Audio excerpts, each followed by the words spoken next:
Someone constructed an entire housing development on property I owned. Deliberately, not accidentally. My late grandfather bequeathed me 47 acres of Colorado wilderness. Fully paid, untouched forest. After 3 years without visiting, I arrived to discover a complete subdivision replacing the trees. Finished streets, installed lighting, residents hauling belongings into properties they'd purchased for $485,000 apiece. The Homeowners Association leader, a woman sporting a Rolex despite never earning honest income, accused me directly of being a fraudulent vagrant attempting to deceive hardworking citizens. She claimed her legal counsel verified the property was deserted, making adverse possession their legitimate pathway to ownership. She'd already collected $16 million from advance purchases. My response: complete in action. I observed while they completed every structure. Watched landscaping installations, exterior coatings, swimming pool constructions. Then I entered federal litigation holding my grandfather's authentic 1971 property deed. What's your reaction if strangers erected a neighborhood on your acreage? Share your location in comments. Let's discover where property rights defenders are viewing from. Where are you from? Tell us in the comments below. And if you're loving this story, hit that like button and subscribe for more. I'm Dakota Flint. Yes, resembling the mineral. 47 years living, structural engineering profession, previously married. My transportation is a 2008 Silverado consuming motor oil monthly. Nothing remarkable defines me except one inheritance. Grandfather left 47 Colorado acres valued approximately $4.2 million. William Flint purchased that terrain in 1971 for $8,200 in currency. Depression-era character. Preserved every transaction record in leather journals smelling like tobacco pipes and penetrating oil. His passing in 2019 included one message inserted with the title document: "Never surrender what belongs to you to those who'd steal it." 3 years passed without my presence. Marriage dissolution, 2 college-enrolled children, 70-hour employment schedules. However, property assessments received payment each April, $6,400 annually. Never delayed, consistently electronic.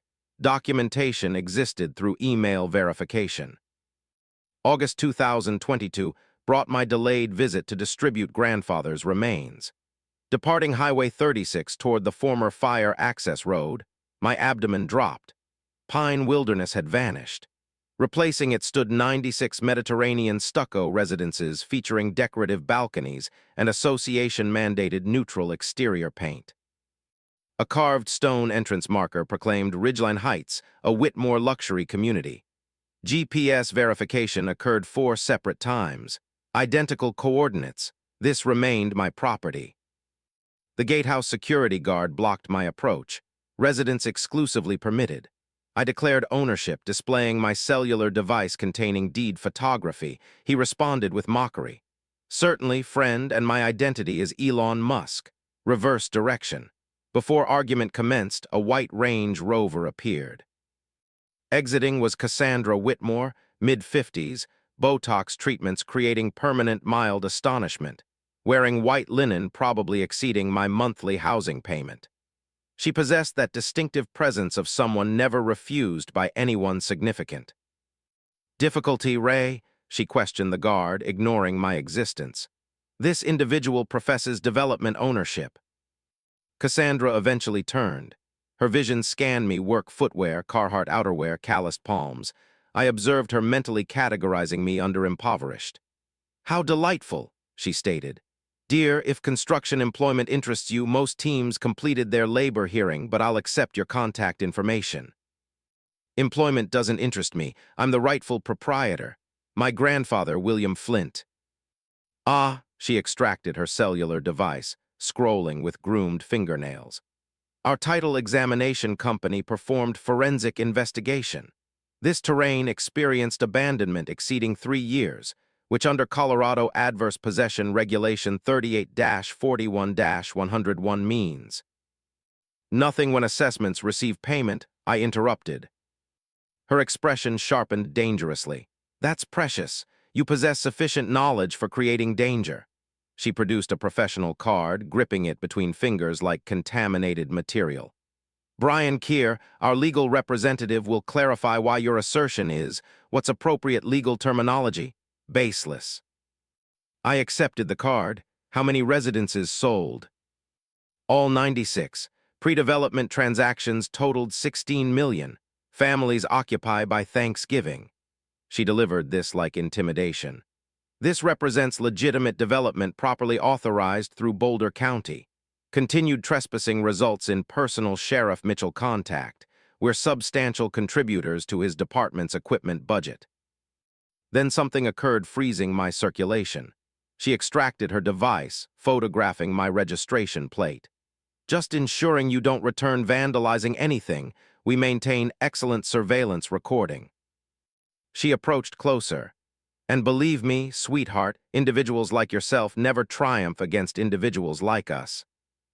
Diesel fragrance from nearby excavation equipment mixed with fresh cement. Pneumatic fastener echoes resembled countdown percussion. I departed homeward, trembling hands. That evening, grandfather's documentation spread across my kitchen surface. The 1971 deed, 47 annual assessment receipts, boundary survey maps. Cassandra had threatened me, documented my vehicle, and suggested criminal behavior. She'd simultaneously provided everything necessary for destroying her. Monday morning initiated contact with Brian Keir, Cassandra's attorney. His reception staff possessed that voice, professionally agreeable like dental professionals before announcing root canal necessity. Mr. Keir occupies depositions throughout the week. Message acceptance. Dakota Flint regarding Ridgeline Heights property. Silence. Oh, affirmative. Mr. Keir anticipated your communication. He's authorized offering nuisance resolution of $15,000 if you'll execute a quitclaim document by Friday. $15,000 for $4 million in terrain. Quitclaim deeds became familiar through my marriage dissolution. That's how my former spouse obtained the Branson timeshare neither wanted.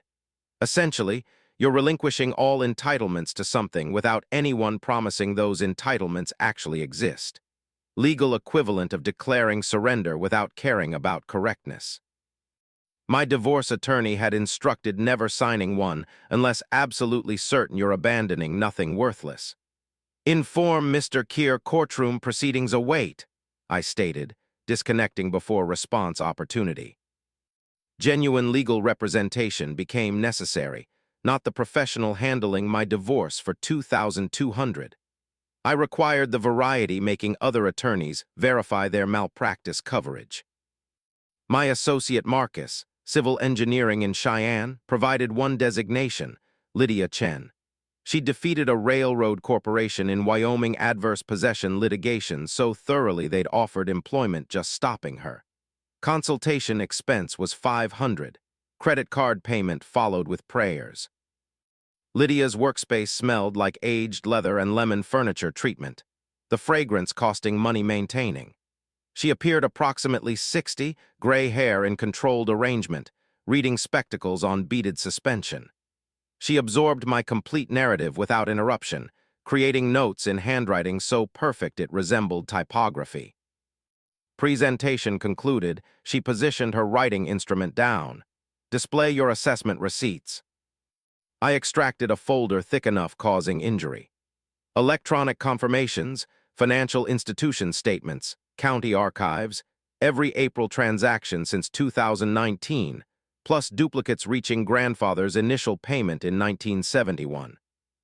She reviewed them, and I observed her mouth twitch into something potentially resembling satisfaction on a less disciplined countenance. Colorado adverse possession demands 18 years of open, continuous hostile occupation, and the squatter must pay property assessments the entire duration. If you've been paying, their assertion is deceased at conception. So injunction obtainment stops construction.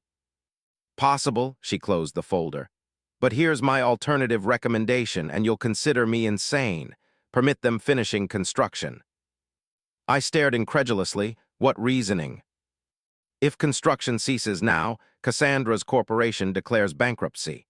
Your terrain entangles in 3-year litigation chaos with 96 families who purchased residences in legitimate faith suing everyone, yourself included. Financial institutions, title corporations, insurance companies. It becomes legal whack-a-mole. She leaned toward me. But permitting completion, then filing declaratory judgment, you possess 96 completed residences. Cassandra's corporation committed textbook fraud, transferring property they don't own. They'll desperately seek settlement because alternative is imprisonment. My hands trembled. What if they somehow prevail? They won't, but even in some parallel universe where they did, you've lost nothing. Your terrain's already occupied. The difference is whether you combat one corrupt developer or 96 traumatized families. Cold, strategic, brutal, and perfectly logical.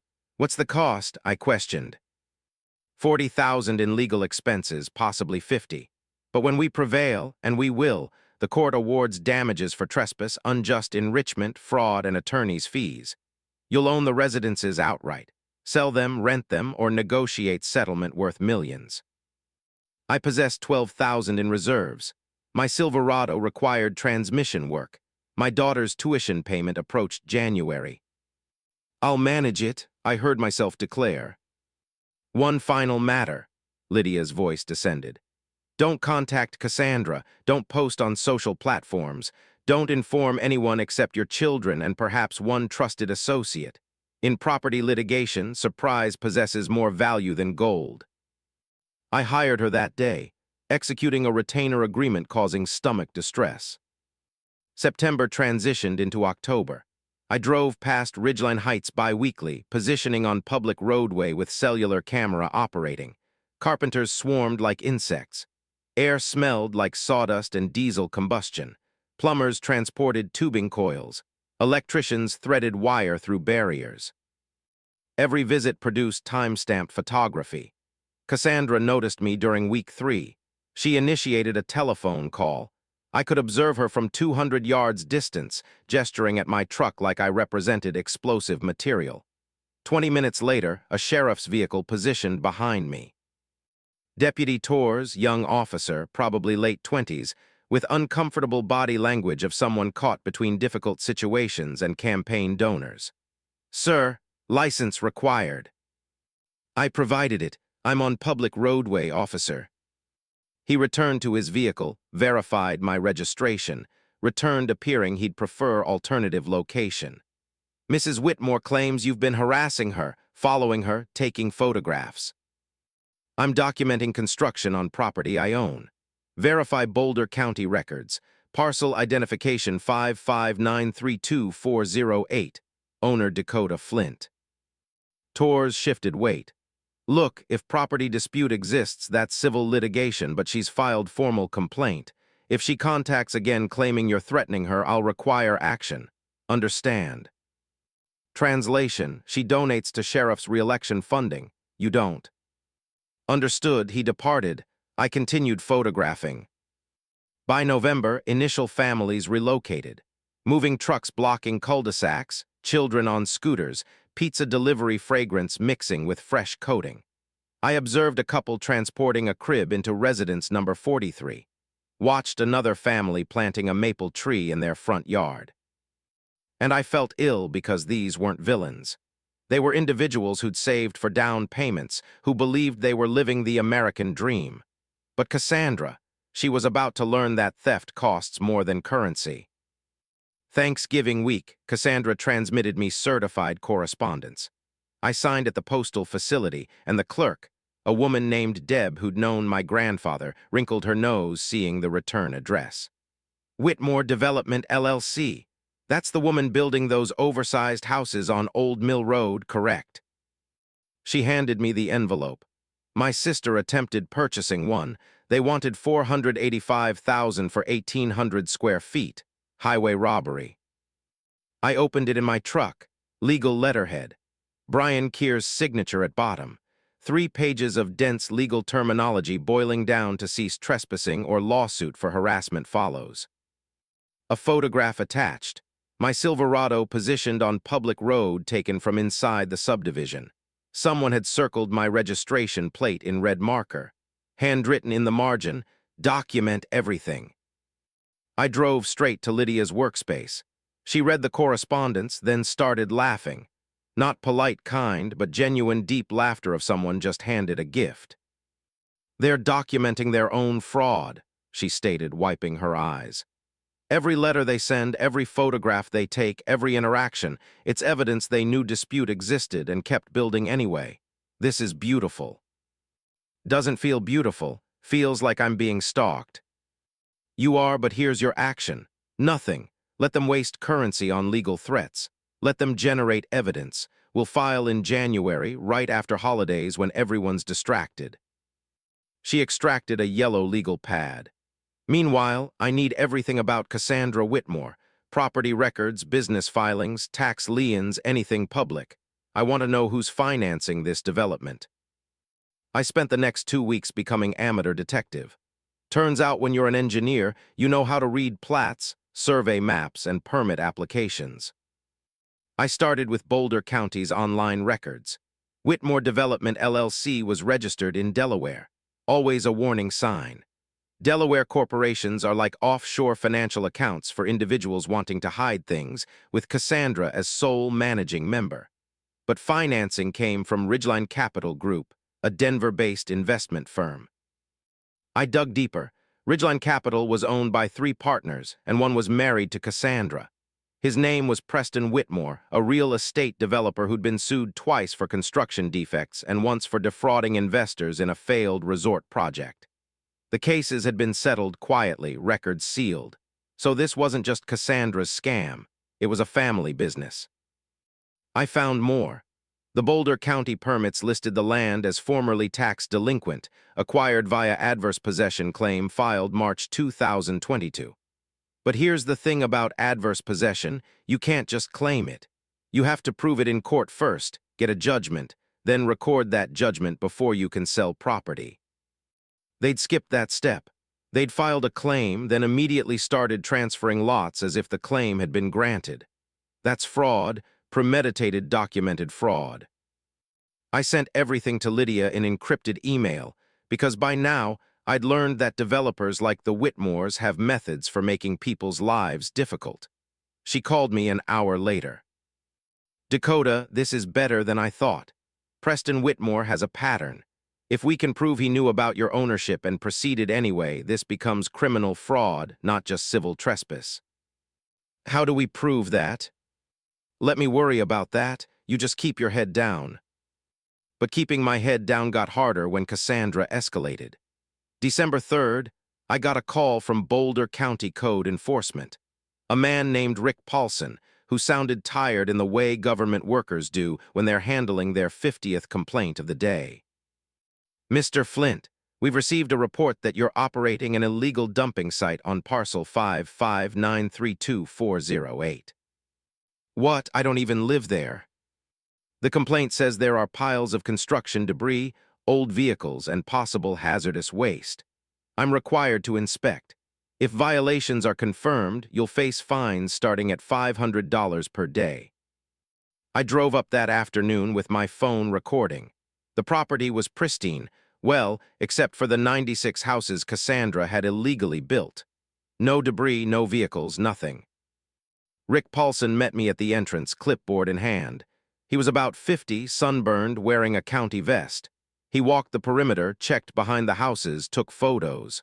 Finally, he came back shaking his head. "There's nothing here. Someone filed a false report."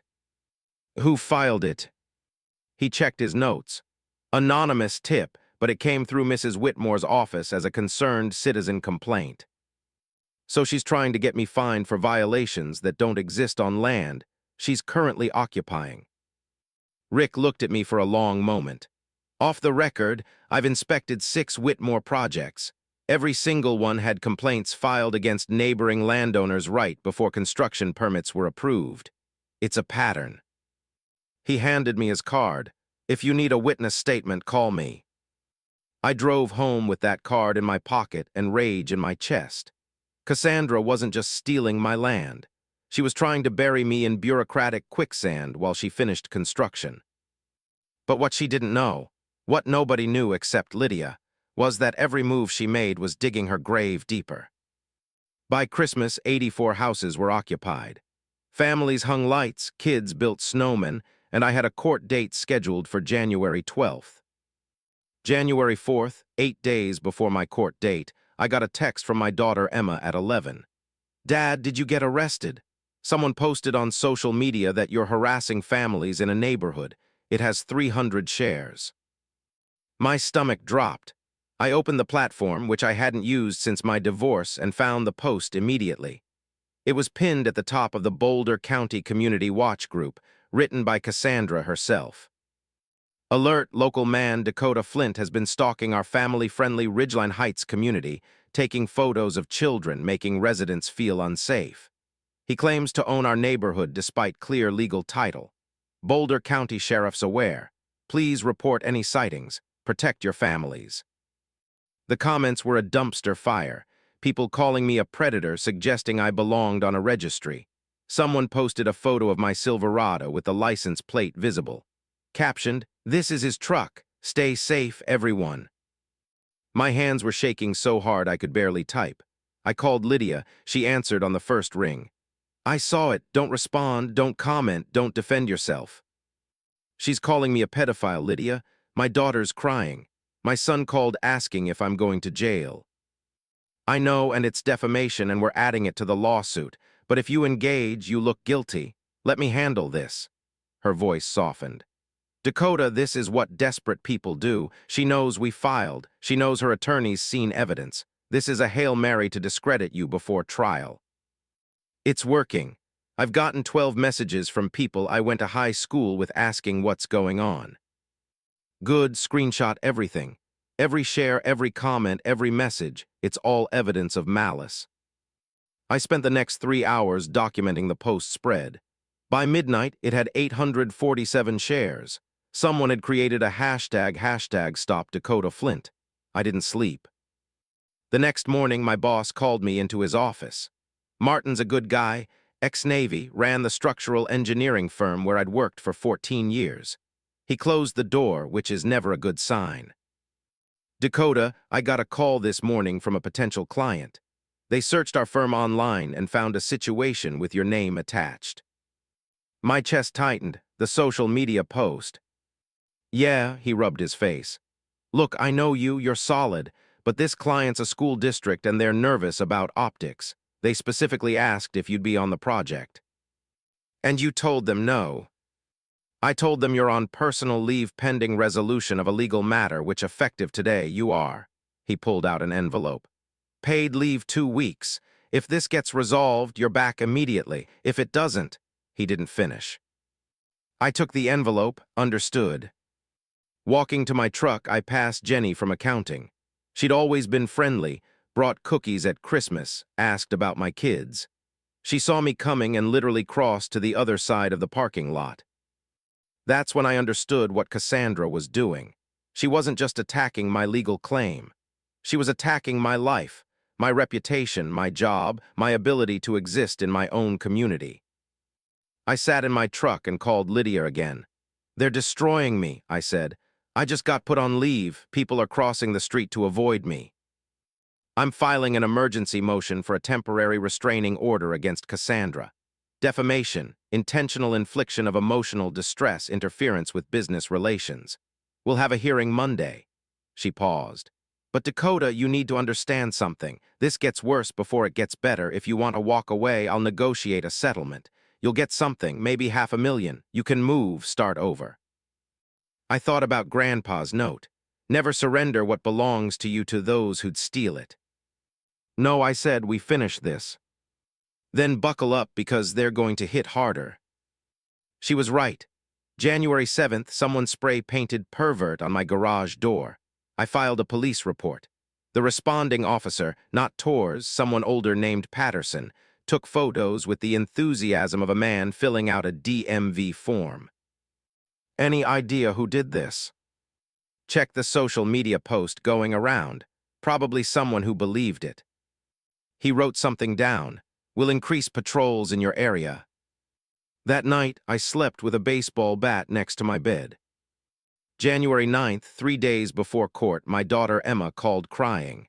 Someone had sent her the post with a message. "Your dad's a creep and everyone knows it." I drove to her apartment in Fort Collins, Found her on her couch with her roommate, both looking at me like I might be radioactive. Dad, just tell me the truth. Are you really stalking people? I sat down and explained everything. The land, Cassandra, the lawsuit, the houses. Showed her grandpa's deed, the tax receipts, Lydia's court filings. Emma read through them, and I watched her face change from fear to fury. So she's lying about everything. Everything. Then we need to fight back. Lydia says we wait for court. Emma shook her head. Dad, you've been playing defense your whole life. Divorce, work, everything, just once hit first. I didn't respond, but her words stuck. January 11th, the night before court, I got one final message. It was from a number I didn't recognize. Drop the lawsuit or everyone finds out what you really are. I forwarded it to Lydia. She texted back immediately. Perfect. Bring your phone to court tomorrow. We're going to bury them. The Boulder County Courthouse smelled like floor wax and recycled air. I met Lydia in the hallway outside courtroom 3C at 8:45 a.m. She wore a navy suit that probably cost more than my truck, carrying a leather briefcase that looked like it could stop bullets. You ready? She asked. I wasn't. My hands were sweating. I'd worn my only suit, the one from my daughter's high school graduation 3 years ago, that now felt too tight in the shoulders. Do we have enough? We have a nuclear bomb, trust me. She checked her watch. Cassandra's attorney filed a motion to dismiss yesterday at 4:57 p.m. Classic delay tactic. Judge Ramirez hates that. We walked into the courtroom. Cassandra sat at the defendant's table with Brian Keir and Preston Whitmore, her husband, who I'd only seen in property records. Preston was about 60, gray hair gelled back, wearing a suit that screamed, I've settled 3 fraud lawsuits. He was whispering to Keir, both of them looking relaxed, confident. Cassandra saw me and smiled, actually smiled like she'd already won. Judge Angela Ramirez entered, a woman in her 50s with reading glasses and zero patience in her expression. We all stood. Be seated. Case number 2023 CV0000847, Flint versus Whitmore Development LLC and associated parties. She looked at Keir. Counselor, I received your motion to dismiss at 5 p.m. yesterday. You want to explain why you think that's appropriate? Keir stood. Your Honor, the plaintiff's claim is defective on its face. Whitmore Development holds clear title via adverse possession. Mr. Flint abandoned the property for over 3 years. Did he pay property taxes? Judge Ramirez interrupted. Well, yes, but... Then adverse possession fails under Colorado Statute 38-41-101. What else do you have? I watched Keir's confidence crack like cheap concrete. Your Honor, the title company conducted a thorough search. Ms. Chen, the judge turned to Lydia. Lydia stood, and I swear the temperature in the room dropped 5 degrees. Your Honor, we're not here to debate adverse possession. That claim is frivolous. We're here because the defendants knowingly committed fraud. She opened her briefcase. I'd like to submit Exhibit A, an internal email from Preston Whitmore to Cassandra Whitmore dated February 18, 2022. She handed copies to the judge and Keir. I craned my neck to see. Keir's face went white. Judge Ramirez read it, and her eyebrows went up. Counselor Keir, did you know about this email? Your Honor, I've never seen that document. It was submitted in discovery last week, Lydia said smoothly. Perhaps it got lost in your office. What does it say? I whispered. Lydia slid me a copy. I read it and my heart started pounding. From Preston Whitmore at ridgelinecapital.com to C. Whitmore at whitmoredevelopment.com. Subject: Old Mill Road Property Risk Assessment. Cassie spoke with our title attorney. The Flint parcel is not abandoned. Owner William Flint's grandson has been paying property taxes continuously since 2019. Adverse possession claim won't hold up in court. However, if we move fast, file the AP claim, get permits approved, start selling lots before anyone notices, we can create enough chaos that Flint either settles cheap or gets buried in litigation costs. Worst case, we build everything, file bankruptcy, let the title insurance companies sort it out. We've done this before, Aspen Project 2019. Risk level medium. Reward level 16 million gross. I read it 3 times. They'd known from the beginning. They'd known they were stealing my land. Your Honor, Lydia continued, this email proves the defendants engaged in intentional fraud. They knew Mr. Flint owned the property. They knew their adverse possession claim was baseless. They proceeded anyway because they calculated, correctly I might add, that most people can't afford to fight a multi-million-dollar legal battle. Judge Ramirez looked at Preston and Cassandra. Is this email authentic? Preston started to stand, but Keir grabbed his arm. Your Honor, we need to consult with our clients. That sounds like a yes. The judge closed the folder. Here's what's going to happen. Motion to dismiss is denied. This case is proceeding to trial, expedited schedule. In the meantime, I'm issuing a temporary restraining order. Whitmore Development will cease all sales, marketing, and transfer of property related to Ridgeline Heights pending resolution. She looked at Cassandra. And Mrs. Whitmore, if I see one more social media post, one more anonymous tip to code enforcement, or one more threat directed at Mr. Flint, I will hold you in contempt. Are we clear? Cassandra's face had gone from confident to ashen. Yes, Your Honor, she whispered. Walking out of the courthouse, Lydia turned to me. That email, I got it from a whistleblower, one of Preston's former business partners who got screwed in the Aspen deal. He's been waiting 5 years for revenge. How did you find him? She smiled. I'm very good at my job. For the first time in 4 months, I felt like I could breathe. That night, I bought a bottle of whiskey I couldn't afford and sat on my back porch watching snowfall. My phone buzzed every 5 minutes. Emma, my son Tyler, Marcus from Wyoming, even my ex-wife Jennifer sending a cautious, heard you had a good day in court. But the message that mattered came from Lydia at 9:47 p.m. My office tomorrow 10 a.m. Bring coffee. We're building the kill shot. I showed up at 9:30 with 2 large coffees and a box of donuts that seemed appropriate for planning someone's legal destruction. Lydia's conference room had a whiteboard covering one entire wall, already half filled with dates, names, and colored arrows connecting them like a conspiracy theory map. You brought donuts, she grabbed a glazed one. I like you more now. What's all this?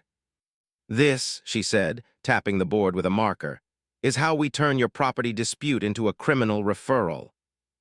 She drew a circle around Preston's name. The email was the grenade. Now we're bringing the artillery.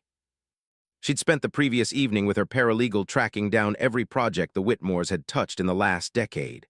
There were 7, all in Colorado mountain towns, all following the same pattern.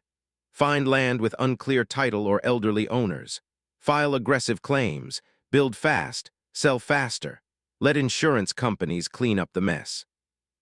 They're not developers, Lydia said. They're land pirates with LLCs. But here's what made my case different. I had documentation, Grandpa's meticulous records going back to 1971. Every timber sale, every fence repair, every property tax payment logged in those tobacco-scented ledgers. My own tax receipts, survey maps, photographs with GPS timestamps. Most of their victims were old, poor, or didn't keep records, Lydia explained. They either settled cheap or lost in court because they couldn't prove continuous ownership. You can prove everything. She pulled out a yellow legal pad. Here's the strategy. Phase 1, discovery. We depose Preston, Cassandra, their title company, their lender, and every contractor who pulled a permit. Someone always cracks. Usually the title company because they don't want to lose their license. I remembered my divorce attorney had explained depositions once. Basically, you sit in a room and answer questions under oath while a stenographer types everything. People think they can lie, but lawyers like Lydia know how to ask the same question 17 different ways until you contradict yourself. It's like fishing with dynamite. Phase 2, she continued. We file an amended complaint adding RICO charges. RICO like the mafia. Racketeer Influenced and Corrupt Organizations Act. If we can prove they've engaged in a pattern of fraud across multiple projects, which we can, it becomes federal. And federal means treble damages. She wrote on the board, $48 million. That's what they're looking at if they lose. My mouth went dry. Can they even pay that? No, which is why they'll settle. But here's the beautiful part. Preston and Cassandra personally guaranteed the construction loans. If Whitmore Development goes bankrupt, the lenders come after their personal assets. Houses, cars, bank accounts, everything. She was enjoying this. I could tell by the way her eyes lit up when she talked about asset seizures. What do I need to do? I asked. 3 things. First, I need you to map every single visit you made to the property. Dates, times, what you saw, who you talked to. Deputy Torres, that code enforcement guy Rick Paulson, anyone who witnessed their harassment. I pulled out my phone. I've been keeping a log since September. Smart. Second, we need allies.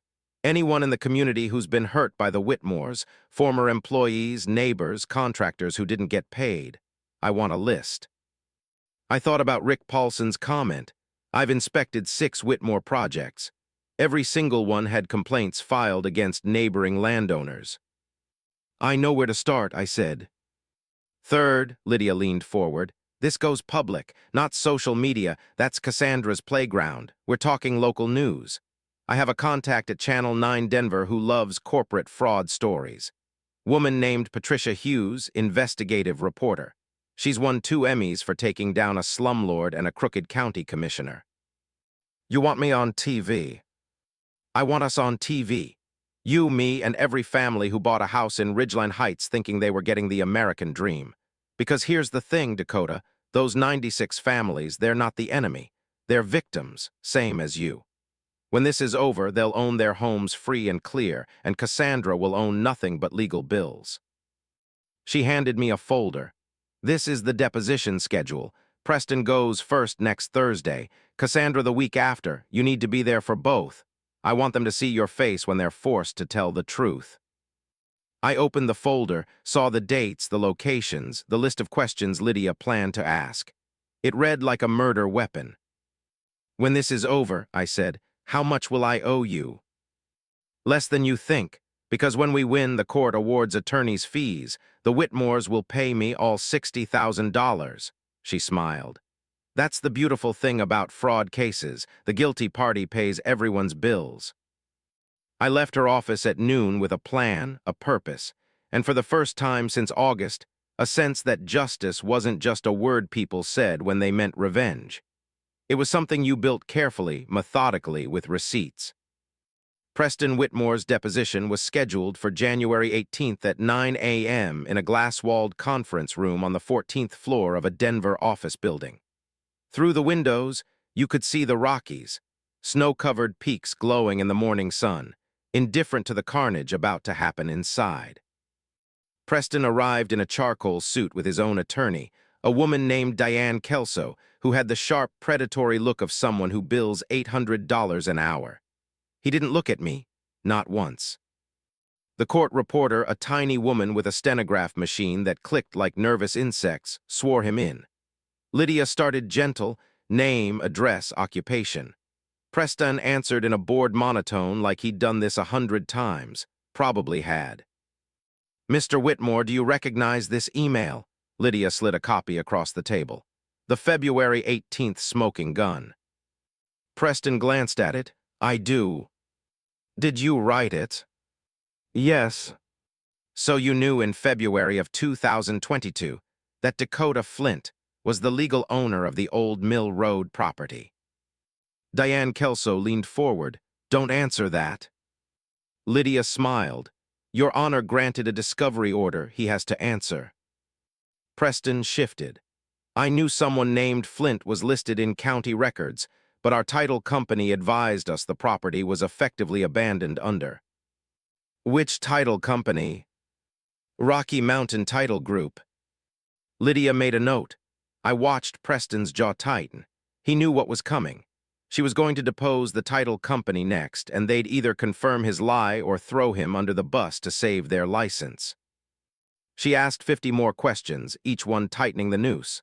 By 11 a.m., Preston was sweating through his shirt. By noon, he'd contradicted himself 4 times.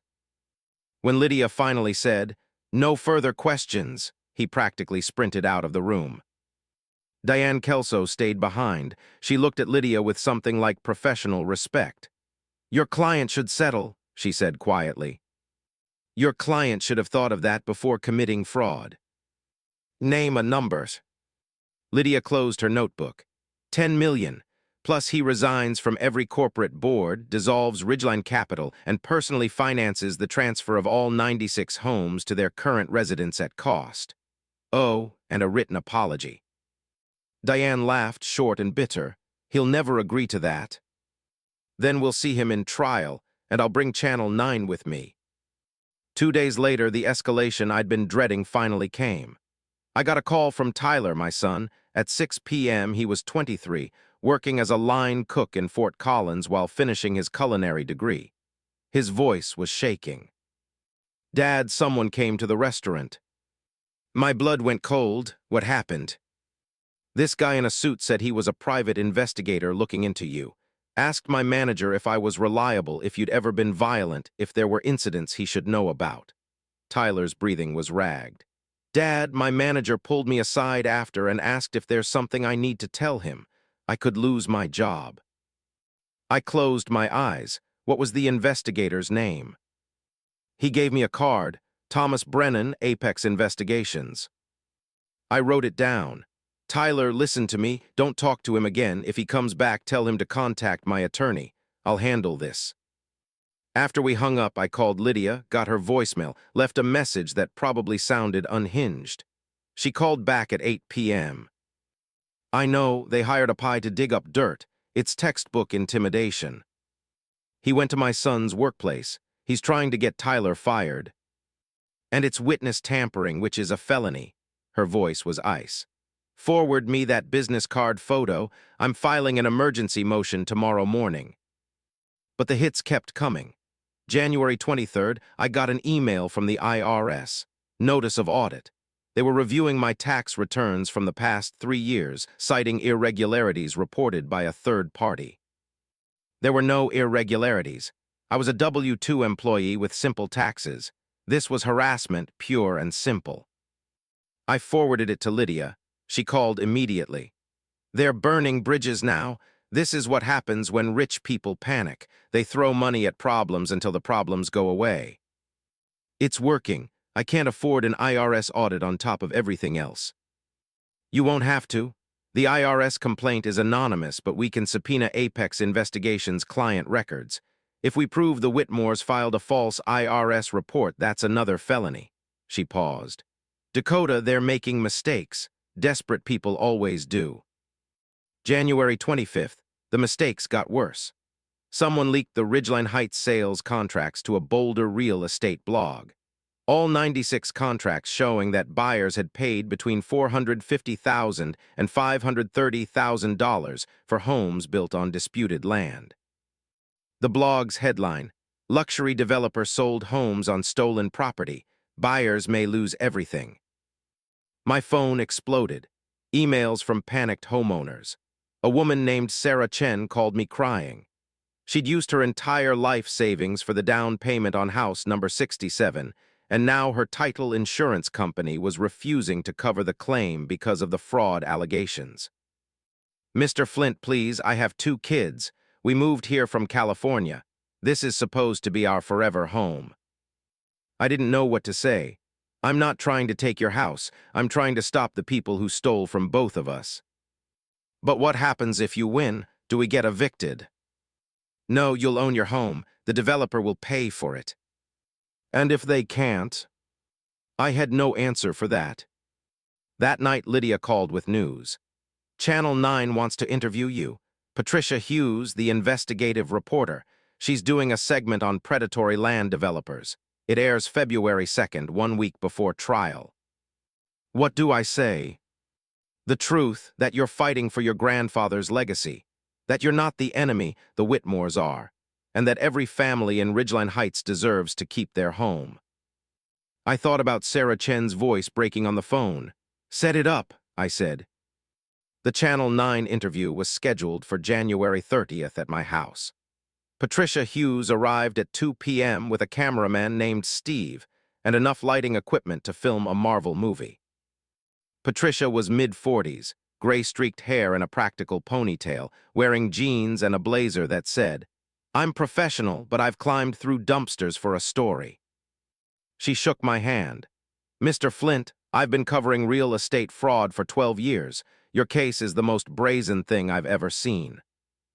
We sat in my living room, which I'd frantically cleaned that morning, shoving dirty laundry into closets like a teenager before prom.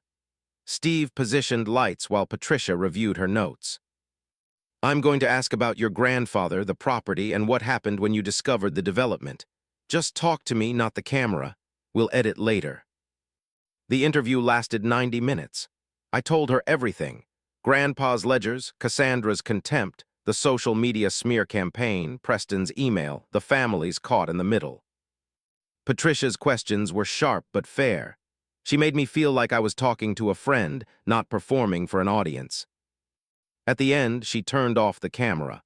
Off the record, I contacted Cassandra Whitmore for comment. She threatened to sue me for defamation if we air this.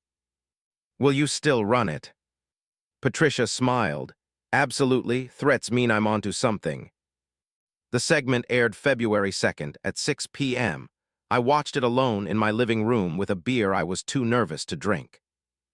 Patricia's voiceover began. "He inherited the American dream, 47 acres of Colorado forest. But when Dakota Flint visited his land for the first time in 3 years, he found a nightmare instead." They showed aerial footage of Ridgeline Heights, then my interview, intercut with shots of Grandpa's deed, the tax receipts, and Preston's smoking gun email.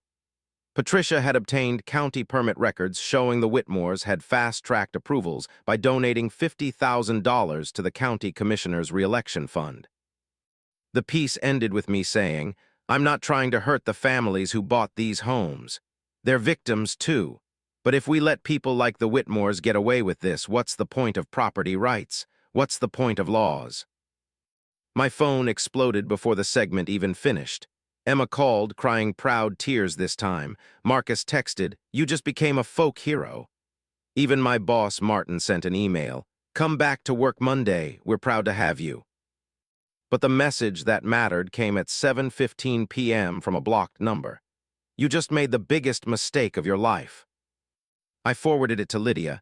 She called back immediately. "Don't go anywhere alone. Vary your routes. Keep your doors locked." "You think they'd actually?"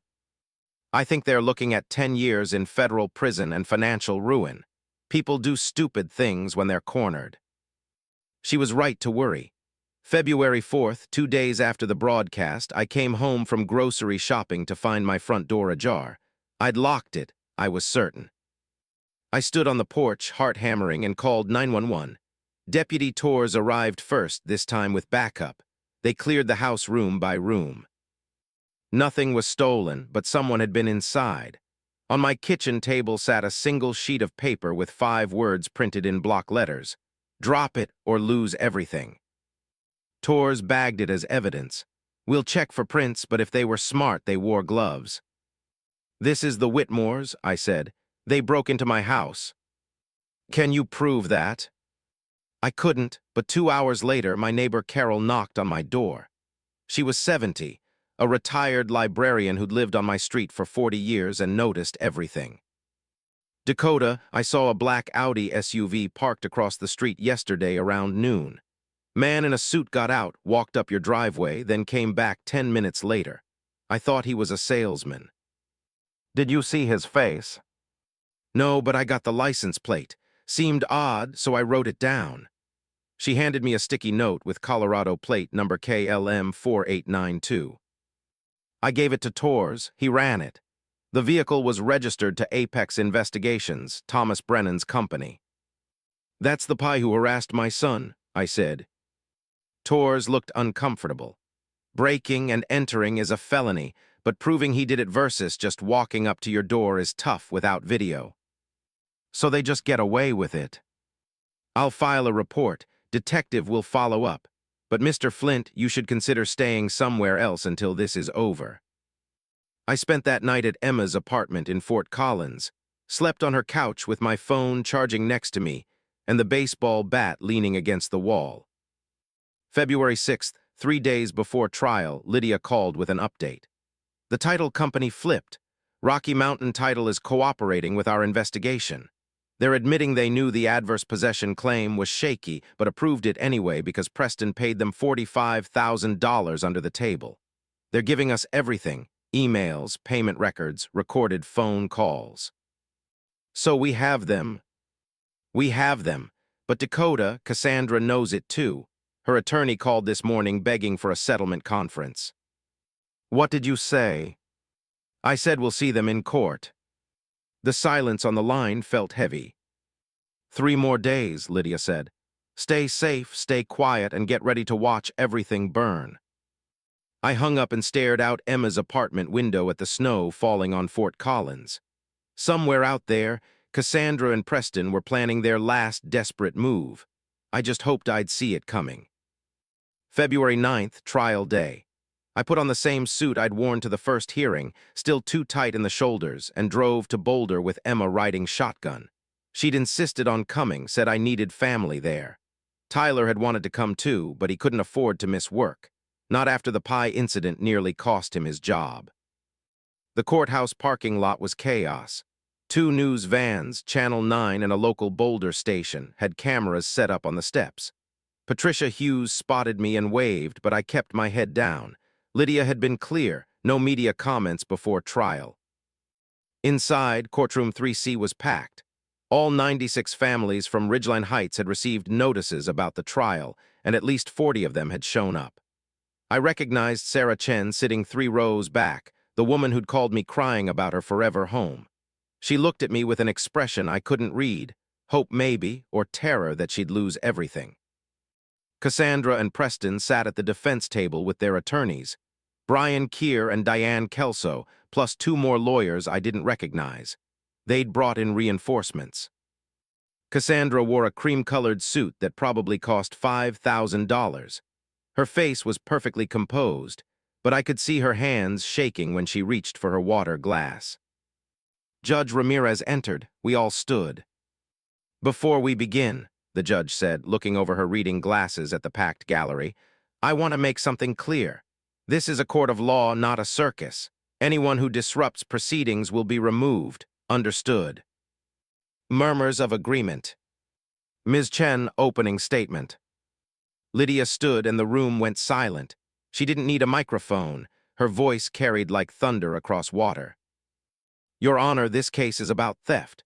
Not the kind that happens in dark alleys with masks and guns, but the kind that happens in boardrooms with LLCs and forged documents. Dakota Flint inherited 47 acres from his grandfather, a man who paid cash for that land in 1971 and meticulously maintained it for 48 years. When Mr. Flint couldn't visit for 3 years due to work and family obligations, the defendants saw an opportunity. She walked toward the jury box. This was a bench trial, no jury, but old habits die hard. They didn't just build on his land, they planned it, they researched it, they knew exactly what they were doing. She held up Preston's email blown up to poster size.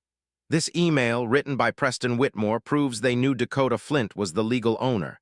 They knew their adverse possession claim would fail. They built anyway because they calculated, correctly, that most people can't afford to fight. She paused, let that sink in. But they made one mistake. They picked the wrong victim. Because Dakota Flint kept every receipt, every tax payment, every survey map, and he refused to quit. She turned to face Cassandra and Preston. The defendants committed fraud. They broke into Mr. Flint's home. They hired private investigators to harass his children. They filed false IRS complaints. They turned his life into a nightmare because he dared to assert his legal rights. Lydia walked back to our table. Your Honor, we're not asking for mercy. We're asking for justice, and we have the receipts. She sat down. I exhaled for what felt like the first time in 3 minutes. Diane Kelso stood for the defense.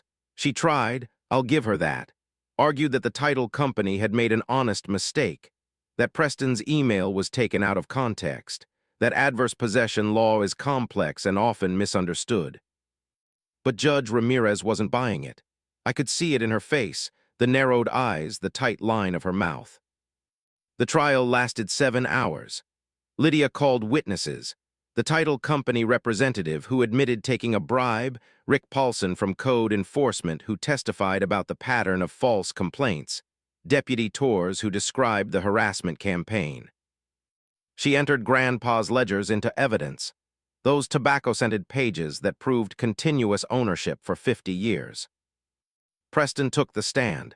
Lydia destroyed him in 40 minutes. Every question was a trap. Every answer dug him deeper. By the end, he was stammering, contradicting his own deposition testimony, looking to Diane Kelso for rescue that never came. Cassandra refused to testify. Fifth Amendment. Her lawyers probably begged her not to. She'd have been eviscerated. At 4:47 p.m., Judge Ramirez announced she'd issue a ruling within 24 hours. We filed out into the hallway. The homeowners mobbed me. Sarah Chen grabbed my arm. "What happens to us?" she asked. "If you win, do we lose our homes?" I looked at Lydia. She nodded. "You keep your homes," I said loud enough for everyone to hear. "Every single one of you. The Whitmores committed fraud, not you. You'll own your houses free and clear. That's the settlement we're demanding." The crowd went silent, then someone started clapping, then another. Within seconds, 40 people were applauding in a courthouse hallway. Cassandra walked past, flanked by her attorneys. She looked at me once, her eyes full of pure hatred, then disappeared into the elevator. Outside, Patricia Hughes caught me on the courthouse steps. "Mr. Flint, how are you feeling?" I looked at the cameras, at Emma standing beside me at the Rockies in the distance, snow-covered and eternal. "Like my grandfather's watching," I said, "and he's proud." That night the clip went viral, 3 million views in 12 hours. The next morning, Judge Ramirez issued her ruling. We won everything. Judge Ramirez's ruling was 18 pages long, but the first paragraph said everything.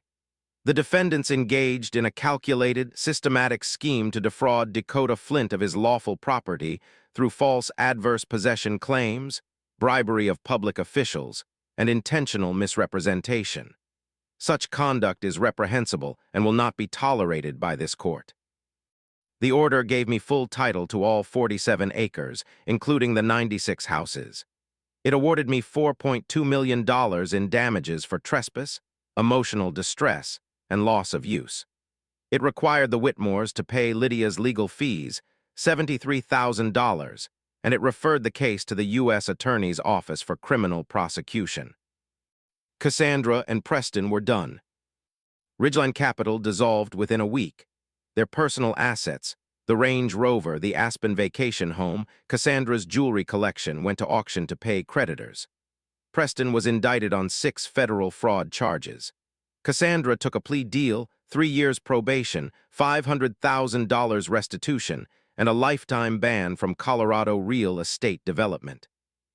The title company lost its license. Brian Keir resigned from his law firm to avoid disbarment. But the ruling created a new problem: what to do with 96 families who'd bought homes on my land. I could have forced them out, sold the houses myself, pocketed another $16 million. That's what the law allowed. That's what a lot of people expected. Instead, I called a town hall meeting at Ridgeline Heights on March 15th. All 96 families showed up, cramming into the unfinished clubhouse that Cassandra had promised but never built. Sarah Chen stood in front, holding her daughter's hand. An elderly couple named the Rodriguezes sat near the back, looking terrified. These weren't villains. They were teachers, nurses, electricians, people who'd saved for years to buy a piece of the American dream. I stood at the front with Lydia beside me. "I know you're scared," I started. "You bought homes in good faith. You did nothing wrong, and I'm not here to punish you for someone else's crime." The room was silent enough to hear snow melting on the roof. "Here's what I'm proposing. I'm transferring ownership of all 96 homes to the Ridgeline Heights Community Trust, a nonprofit we're establishing today. Each family will own their home through the trust at the price you originally paid. No additional mortgages, no interest, just what you've already invested. If you've paid $485,000, you owe nothing more. If you still have payments left, you finish them to the trust at 0 interest." Someone gasped. Sarah Chen started crying. The trust will use those funds to maintain roads, cover property taxes, and establish a scholarship fund for kids in this community. My grandfather believed land was about legacy, not profit. This is his legacy. The applause started slowly, then built like a thunderstorm. People were hugging, crying, shouting thank yous across the room. An elderly man, Mr. Rodriguez, walked up and shook my hand so hard I thought my shoulder would dislocate. "You're a good man," he said. "Your grandfather raised you right."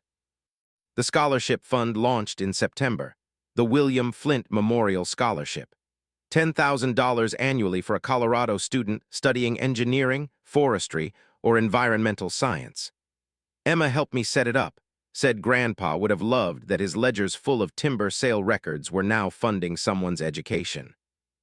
I kept 5 acres for myself at the north end of the property, the part with the old-growth pines Grandpa had refused to log. Built a small cabin there, 2 bedrooms, nothing fancy. Sold my house in town and moved in last October. Wake up every morning to the smell of pine and coffee. Watch deer graze outside my window. Tyler visits on weekends. Emma brings her boyfriend, a law student naturally. Even Jennifer, my ex-wife, came by once with her new husband. Said she was proud of me. That felt strange but good. Patricia Hughes did a follow-up story in December. From property theft to community triumph, how one man turned injustice into justice. It won her 3rd Emmy. Last week, Sarah Chen's daughter drew me a picture. A crayon house with a stick figure labeled Mr. Dakota holding a giant deed. It's on my fridge now, held up by a magnet shaped like Colorado. I think about Grandpa's note sometimes. Never surrender what belongs to you to those who'd steal it. He was right. But what's mine isn't just land or money. It's knowing that 96 families sleep safely because I didn't quit. It's a scholarship that'll help some kid who reminds me of myself, broke, stubborn, just trying to build something. It's justice, the real kind, the kind that heals. So here's my question for you. Have you ever dealt with an HOA nightmare, a property dispute, someone who thought they could steamroll you because they had money and you didn't? Drop your story in the comments. Let's build a library of how regular people beat corrupt systems. And if this story mattered to you, if it reminded you that good people can still win, hit that subscribe button for Revenge Saga Studio because I've got more stories like this. Stories about the little guy outsmarting the machine. Stories with receipts. Next week, City Council denied my business permit, so I found the bylaw that made me untouchable. See you then. Where are you from? Tell us in the comments below, and if you're loving this story, hit that like button and subscribe for more. And remember, keep your receipts, all of them.